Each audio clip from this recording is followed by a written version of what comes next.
Okay, we are just wrapping up. The last bits look like they are coming across the road here.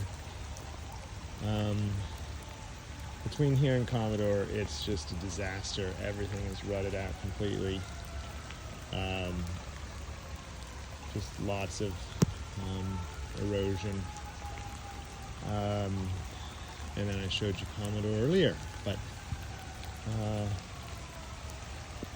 hopefully you can hear the sirens in the back for a little bit of atmospheric effect. And yeah, it's unfortunately our little access point, our little water feature is still running, so this probably has more to go. And I don't see the drain running. It probably doesn't really matter, just the huge volume that happened. But here we are, about 8 feet of standing water.